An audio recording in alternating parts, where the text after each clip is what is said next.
It's my pleasure to welcome you here to the Clark Howard Show. You know, our mission is to serve you with advice and information that empowers you so you make better financial decisions in your life. One way we empower you is with access to one-on-one advice. It's free, something we've been doing since 1993. And so you can talk with a member of our team 30 hours each week. Not can't talk to them all 30 hours, but they're available 30 hours each week to give you free one-on-one advice and guidance. So if you go to clark.com/CAC, you'll see how to do that.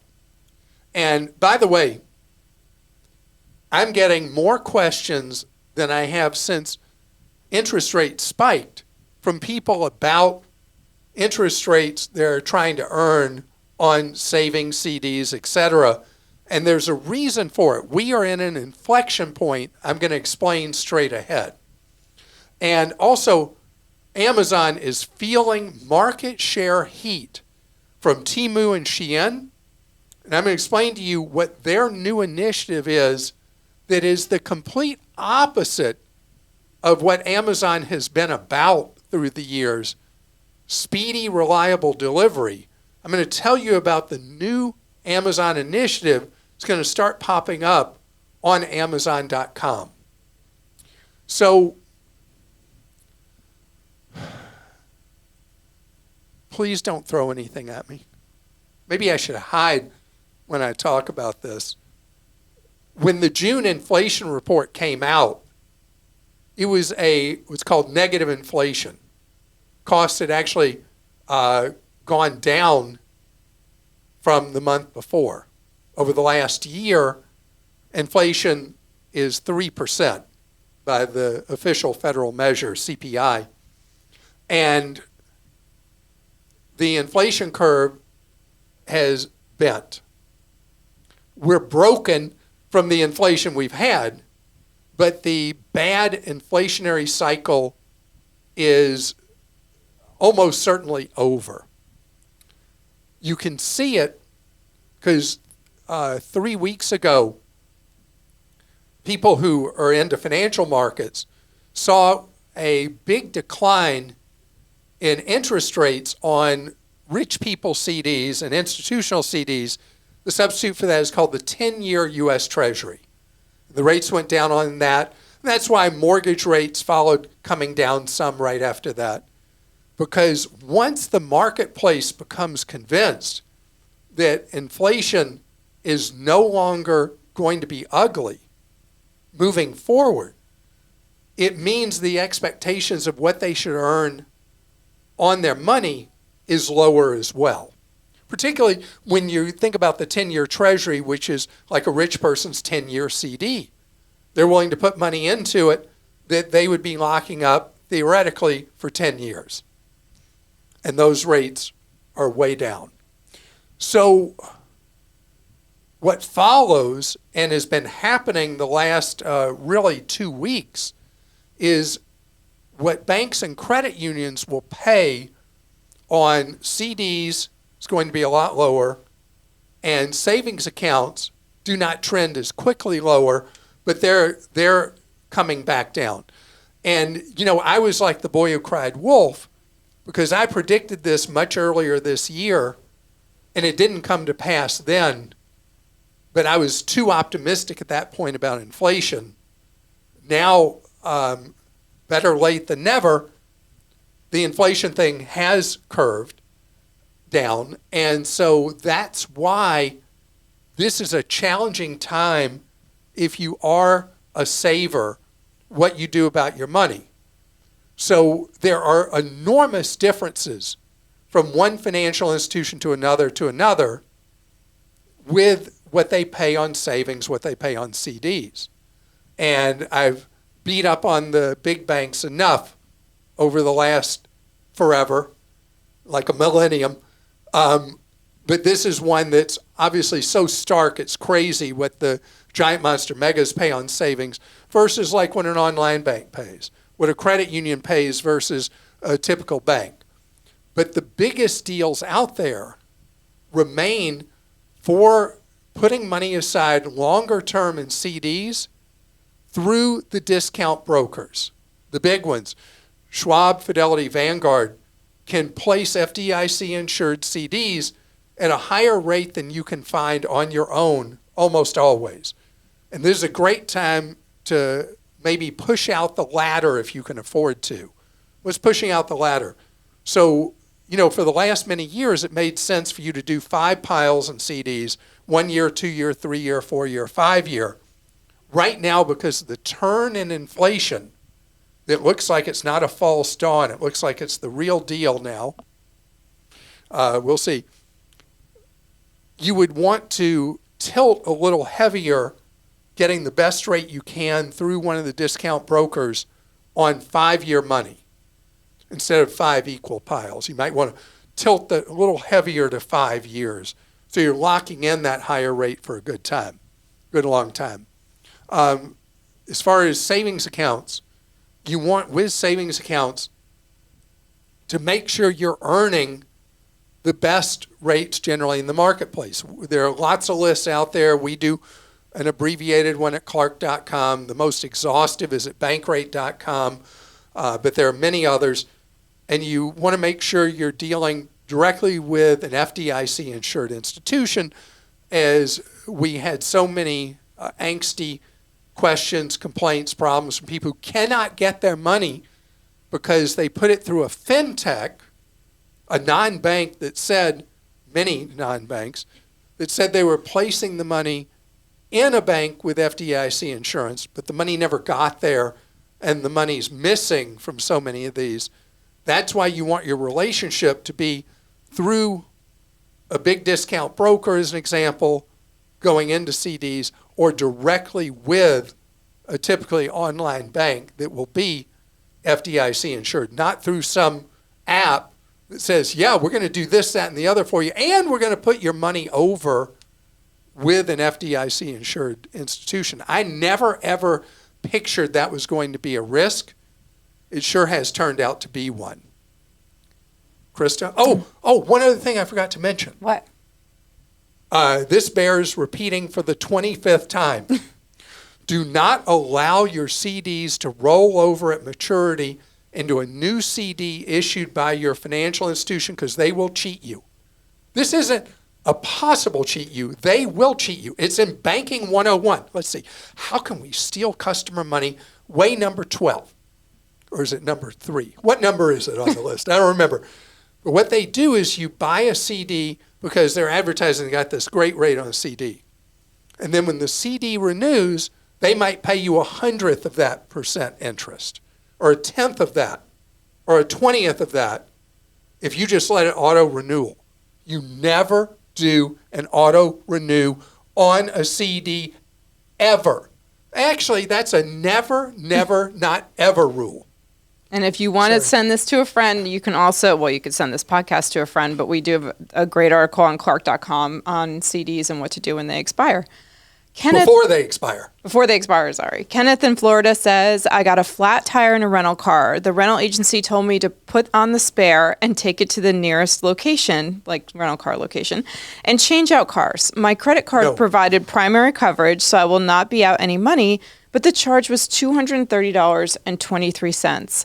I did not ride on the flat tire, but it looks like I bought a new tire for this Kia Soul. Should I have gone to a tire shop and had it fixed and remounted, or driven the 60 miles to the nearest location to do the paperwork and then deal with the claim? Has this ever happened to you? Have I ever had a flat tire in a rental car? Yes. Treat it just like your own car. And Kenneth, by the way, you're very lucky, because a lot of the credit card coverages do not cover the tires on a rental car. And for most people, you were lucky, because most people, cost that tire would have come out of their pocket. The rental car contracts treat tires as if they're a whole separate thing. You go buy a new car, buy a brand new car. What does Ford or GM or Toyota or whoever tell you? The tires, they're your own thing. They're not their thing. They're your own thing. So they don't come under the manufacturer's warranty for your vehicle. The tires are like their own entity. Same thing with a rental car. So every time I've ever had a flat on a rental car, I go and get the flat repaired. Put on the spare if there is one, and I take the tire that has the flat and get it repaired. One time I had to buy a new tire. I bought the new tire on my own because that was a lot cheaper than what the car rental agency will charge you for replacing the tire. So no, you were the lucky bug. But think about what you said, 60 miles to the nearest rental car location. And there are places that can fix tires in most of America, unless you're in extreme rural America, right near you. Do you know the worst case I ever had a flat? What? I can't believe my wife didn't leave me over this. Uh-oh. We were driving in Alaska, an extremely rural part of Alaska, and had not one, but two flats. Wow. I put on the spare, made it 1.5 miles. I guess the spare wasn't good to start with. And we got stranded by the side of the road, and a wonderful couple from California drove me 2 hours each way to the nearest settlement with a tire place. Bought a new tire, took the flat, the rim, put a new tire on. They drove me all the way back. We had the best 6 hours together, the drive over and the hour at the tire center. That's awesome. But my wife and my in-laws were stranded in the middle of the wilderness. They saw a lot of great wildlife, and sky opened up. They had the most beautiful view of Mount McKinley. Wow. And they have a story that they tell and retell over and over again that gets bigger and bigger over time. I love it. But no, do not just say to the rental car company, here, your problem, because whose problem it's going to be is yours magnified. Kent says, I'm a teacher in Ohio, and I recently heard you suggest that 403B plans were typically a poor choice for supplemental retirement plans for teachers. Thankfully, I do not have a 403B plan through work, but I do have a supplemental 457 plan, and he lists the company. Are 457 plans preferable to 403Bs, or are they just as bad? I do max my Roth and HSA each year. So 403B plans at base generally are terrible, but there are some good ones mixed in there. That's why I've talked about 403B Wise, a website where you can have the information you need to make sure that you have access to a good plan, unlikely, bad plan, most likely, and then you do alternative things.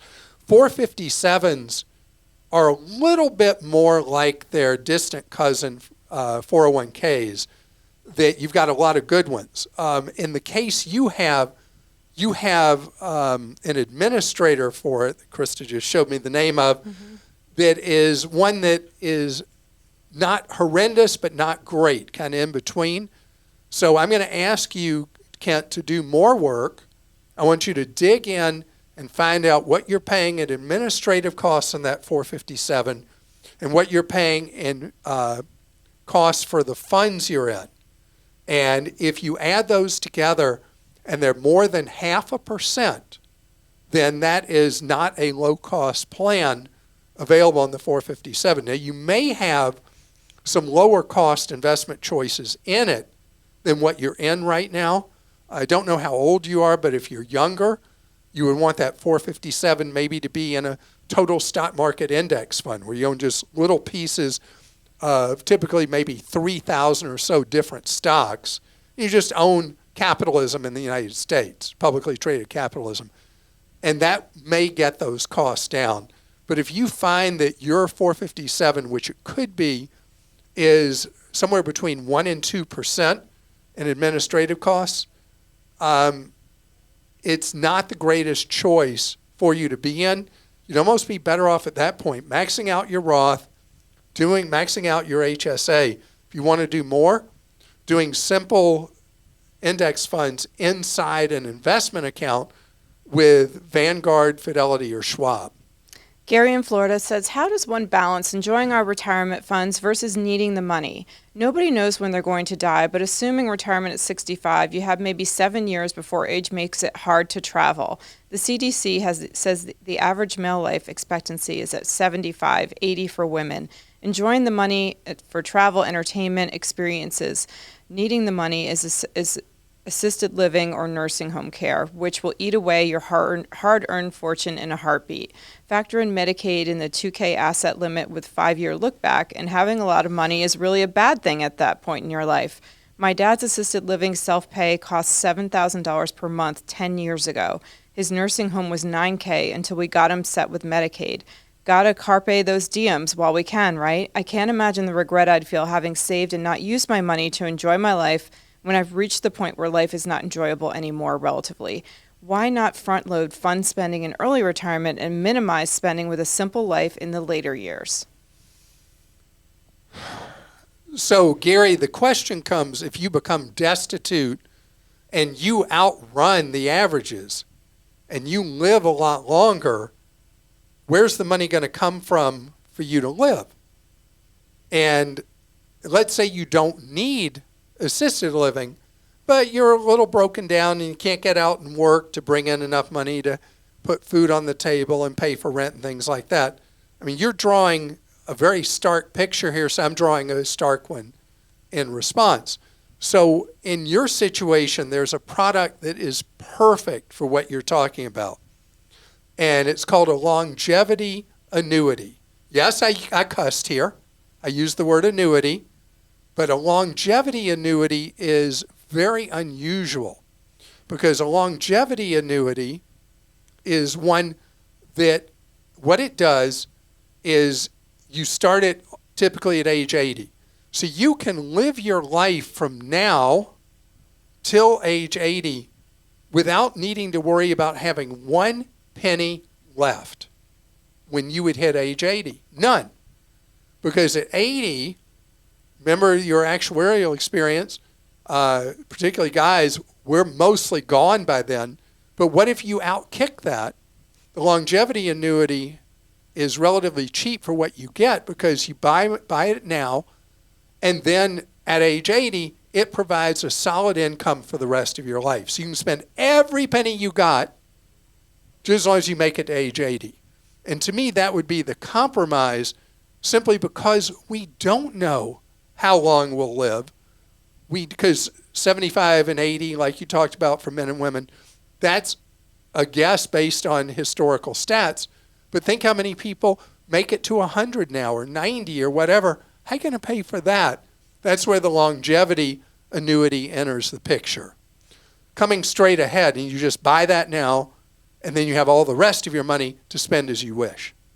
Coming up ahead, Amazon has found a real Achilles heel. And no, it's not Costco. The real Achilles heel has turned out to be Temu and Shein and other wannabes. And I want to tell you what Amazon is rolling out to offer you so they can compete with these ultra cheaps from Asia. Don't cry a river for Amazon. They're doing great as they have been for years. They're carried by Amazon Web Services, which is that's the profit engine of Amazon. Retail, they grow not like they used to, but they're doing fine. But they are really, really suffering in people's minds and in reality with people because they're no longer anywhere near the lowest cost because they're getting just eaten alive by Temu and Shein. Two ultra-aggressive, one from Singapore, one from China, that are extremely inexpensive sellers of goods. And I've noticed at the condo we live in, when the packages come in, I am shocked how many Temu packages are coming in. And I don't order from Temu because of concerns about how they're treating their workers that have never been directly addressed to my satisfaction. But the Financial Times was first to report that Amazon is going to redo their homepage, and they're going to have a bargain corner on there. And where Amazon has all been about creating the best logistics in the world and to be able to do delivery same day, 1 day, 2 day, 3 day, as part of the whole Prime thing and no cost. Now they are coming up with this bargain outlet where they're going to sell goods at prices competitive with Temu and Shein, which are, truth be told, the prices are much, much cheaper generally for equivalent goods as those equivalent goods are right now on Amazon. With this twist, the warehouses for the goods are going to be in Asia. The delivery, instead of being same day, 1 day, 2 day, 3 days, is now going to be 10 days to 2 weeks approximately. So it will be stuff where the price will be, as Amazon says, ultra low, and it will be literally the slow boat to China or from China or wherever. Actually, they may fly a lot of them freight, but it'll be low priority freight if it does fly. And so if you use Amazon strictly for convenience, and if you buy Amazon just without shopping others, and you are a convenient shopper, you're paying more than you would be if you comparison shop. But Amazon can't live just on convenient shoppers. They need to have market share from people who do care about price. And they know they're big enough now, they sell to more than one type of customer, and you will have this ability to buy.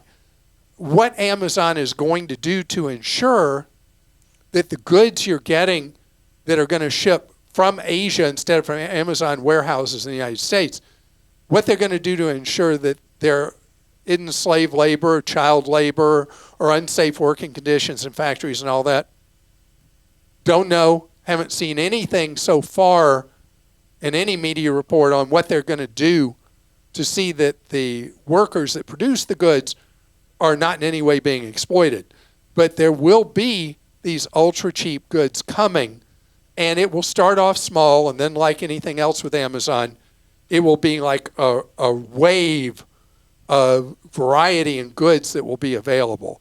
And even if you don't want to order from them, go look at Temu or Shein, and you'll be just stunned at the prices you see. The quality of the goods is variable, but the prices are like nothing you and I have ever seen otherwise.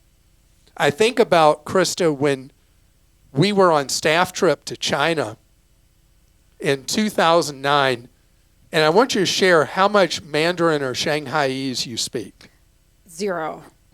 I mean, I could say hello and thank you. You know, I always learn those before I go somewhere for sure. This is a merchant right here. I'll stop. I still remember in the markets in southern China when you were bargaining with the merchants, and the prices were already crazy low. They expect you to bargain in the places we were in, and they were bargaining with each other, the vendors. So, but yeah, they started calling me Big Boss. They had never done business with Big Boss from New England. You were like, I think I helped Blaine get some sunglasses, didn't I? I don't remember. Yeah. But you were amazing. So your next calling is to be a merchant, I think. Oh no, I don't know. I worked in retail many, many years. I worked a lot of retail jobs. Wait, let's hear it. Welcome to the Gap. We have khakis and what? Pleated, flat front, all those different kinds. I've folded so many T-shirts in the Gap, but I worked in many stores. All right, let's go to questions. Gary in Florida says, regarding paying taxes now with a Roth versus paying on the future with a 401k, wouldn't my tax bracket be much lower when my only income is 4% of my portfolio versus my Social Security plus RMDs? If I make $140,000 per year right now, and I'll be making, in quotes, $65K per year when I retire, wouldn't I want to pay taxes on the $65K bracket? Gary, these are difficult computations because you have to worry about the premium increase you have to pay on Medicare Part B as in Bravo, Medicare Part B, based on what your income is in retirement. And the biggest problem retirees have who have saved well through a 401k over their working lifetime is that the required minimum distributions you have to make starting, I think now at your age it would be 75. So you wouldn't have to worry about it the first 10 years on Medicare. But from that point forward, the RMDs would be so large that they might put you into a much higher equivalent tax bracket because of what you have to pay on the Medicare Part B, again, as in Bravo. Now, we could be far enough away that rules change so much, how we're taxed and all the rest. The only thing I will tell you, we are at historically extremely low tax rates in the United States. We're running budget deficits that are not sustainable. I promise you, they're not sustainable. And at some point, we're either going to have to reduce what we spend to the point where it hurts, or we're going to have to go to, oh, I'm not running for anything. We're going to have to go to more historical tax rates. So isn't the big deal too, though, that the money, that what the Roth earns once the money's in there, that's tax-free? It is tax-free, that's never taxed. But we're talking about paying tax now on the initial on conversion contributions, right, at what could be a higher tax bracket than what he anticipates in retirement. Right, no, I It's understand. like you wouldn't want to do that. But the earnings, if you put money in a traditional IRA versus a Roth, the earnings are also taxed in that traditional IRA, but the earnings are not taxed in the Roth ever. Right, but you have paid, right now you're using taxes. pre-tax Right, dollars. I understand that, but Yeah. Okay. I'll shut up. Em in No. North Carolina says, I've recently become a landlord for one rental property and I'm looking for the safest method for the renter to pay their monthly rent. The bank has suggested that I use Zelle over the renters using bill pay at their bank. However, I recall Clark mentioning there were some risks using Zelle. Also, I would think the bank would want some sort of written authorization from me in order for the renters to access my account. However, they've said they do not require anything. I wanted to check with the Clark team on both Zelle and the bank not requiring written authorization. So Zelle is a dirt bag. Zelle is trash because Zelle is something that the bank pushes because they're terrified of people using non-bank entities. PayPal, Venmo, Cash App, you name it. So the banks, in a hurry, launch Zelle to try to play blocker to these others. The difference is Zelle is embedded in your bank account. And if you do Zelle scam as a search on Google or any other search engine, you will be stunned at all the ways that people are able to steal money out of your account through Zelle being activated on your account, and the bank just kind of washes its hands of it and says, yeah, not our problem. Now there's a little scintilla of administrative potential restoration of funds when Zelle is the gateway to have money cleaned out of your account. So far, it has not made an appreciable difference. So the reason that Zelle is more dangerous than the others, in my opinion, is because it is embedded right in your account. Of course, the bank wants you to use it because that's their whole MO, is to prevent having people route their money somewhere else.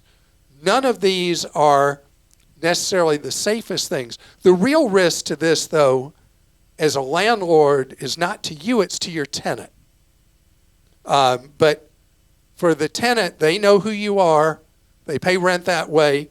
You'll likely have to pay a couple of percent, potentially, for receiving rent that way. But you'll know you have the money. It's much more secure for both of you than writing a check. Any way you can avoid writing a check, you want to avoid writing a check. And just to clarify, when Clark says the others, it's Zelle is a payment system like Cash App or Venmo, and or that's why the PayPal, bank really. isn't requesting written authorization, because all these don't request any of that. You're sending money it's peer-to-peer. And if you read the terms of service, they'll tell you something bad happens, tough. Something else bad happens, that's tough too. the third bad thing happens, that's tough third. And normally I would say if like I have a couple people in my life that want to be paid through Zelle, and of course I have a separate checking account set up, but I'm not sure if M's checking account might be a business one since this is a rental, and that makes it tougher. Oh, that's a great question. So, with a rental property, if you want to receive payments through a payment app, even if it is Big Bad Zelle, set up a separate account, not at your principal institution, because they reserve for themselves with the whole Zelle thing what's called cross default. I don't even get into the ugliness of that, where you think you protected yourself by setting up a separate account, and then they go and they grab the money from your other accounts if they're at the same institution. So having a account specifically for receiving stuff and paying bills for the rental property makes it easier with accounting at the end of tax year and all that, and tying it in with one of the payment apps, that would be the way to go. Janice in Georgia says, so Clark, are you thinking about Christmas 2024 like I am? Thanks to your incredibly timely report on gift card draining, here's what I'm thinking. Many churches like mine and other charitable organizations ask people to purchase millions in gift cards to distribute from Thanksgiving to Christmas for the needy in our area. I have alerted my church about the dangers so they can start considering either alternatives or how to alert their members about the danger of buying off the rack. I sent your most recent podcast to the head of our church's giving department, and they are on it, hoping others will be as well. Thanks to you and your team. Maybe we can all send in ideas to share. Janice, thank you. And so I've been thinking about this.